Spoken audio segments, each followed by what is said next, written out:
If anybody wonders what's really going on, there are two constants. You have a soul, which is an electromagnetic signature that's unique to you and you alone in the universe. There is technology which can entrain your soul and separate your soul from your body. If your mind, which is essentially your interface to your soul, which is an interface to your body, which is primarily animated through spirit, which is just pure energy unrefined. If your mind becomes entrained, tethered, vibrating at one rate, and a system that vibrates so similar to it that the rates entangle, and then that entanglement is withdrawn through powerful magnetic fields, and you're literally magnetically pulled from the body, the soul, and the body is destroyed, your soul is then under the, let's just say, guardianship of whoever owns the machinery that is used to operate that process. Beyond who's doing what, who's who, where's, when's, what's going down, whatever, that's a process that you've been warned about. Ever since you saw in the movie Mulan with the spiritual forces, or, I don't know, some of the earlier stuff, a weird one that just came to mind because of my experience is Back to the Future. You can see how there's different versions of each person in different timeline. Oh, snap. What does that mean about the soul? The soul is something so much more expansive than just what you're capable of understanding in this single experience. But the idea is, I'm trying to think of a good other movie. That's why Disney exists. That's why that's there. If you see it and you don't realize it's just the same as the ancient knowledge, the books people have been preaching to you, which the system of the knowledge and the knowledge keepers in public are 110% as corrupt as the devil himself, and might even actually be the devil himself wearing a mask. But the knowledge goes way back before they ever got their paws on it. Their clawed hands. And so, if you know about it, then everything else is a distraction. Because how good is that information going to be for you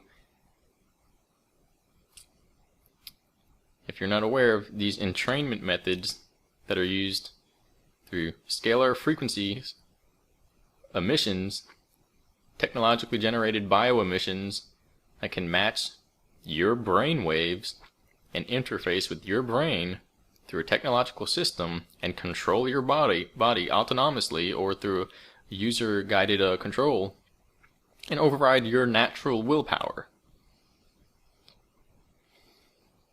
And if all that information bombardment is just a distraction or a primer to prepare you for interface, then it puts things into a different perspective. But that constant is still there. The other constant, you have a body. If you go outside and you plant a seed, and that tomato or strawberry or whatever it is, say you're on the West Coast, say you're Midwest or wherever, and it comes out mutated or with a high level of heavy metals, and you didn't fertilize that mother with no store-bought chemicals, then there's something going on with the ecosystem and the food and ultimately genetics, the ability to reproduce. If your mind and your body is not protected, then what does that information relate to? Other than becoming scapegoat for everybody to point to and ignore their own self-responsibility, For having, by the time you get to a scapegoat that you can point to, you done effed up. Because if you're pointing at them, that means you went 20, 30, 40 years, whatever you've been alive, and you ignored all your own self-responsibility to handle your affairs. Because if by the time that comes around, and you're caught up still looking up at that like the chickens with their heads off, not gonna be good what happens next. So you have to be prepared. You have to protect your mind. If your mind is not yours, and your body is distorted,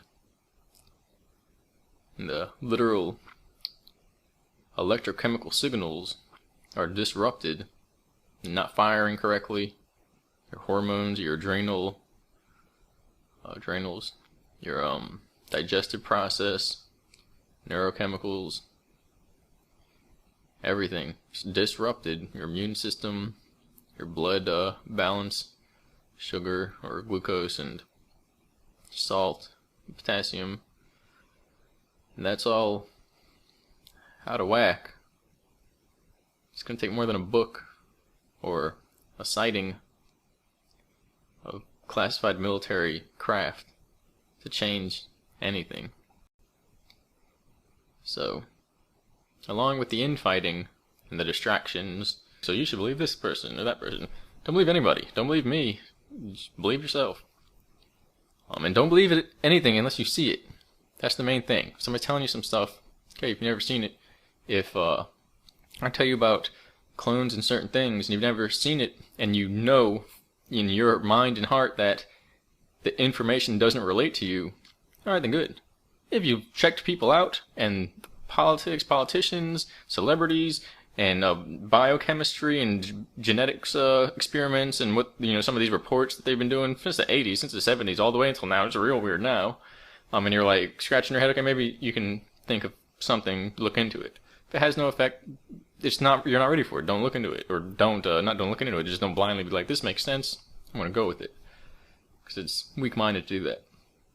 But if you've been looking at, that's why I don't really waste too much time with that, because you look at Tesla, you look at some of the genetic experiments, all the way back, look at Egypt, you look at ancient history and what they were doing with advanced technology, you look at the rule of war, which is the victor decides history, period. That's it. You lose, you're gone. You never existed. Okay, you see that everybody's lying. Or maybe not that everybody's lying, but that what we're being told publicly is an illusion. It's common sense. I made $2 trillion. Well, do you tell... I never lie. I've never lied. And this bank account just runs away. No. Okay? Their bank accounts are islands, are nations, are populations, are social groups that they manage.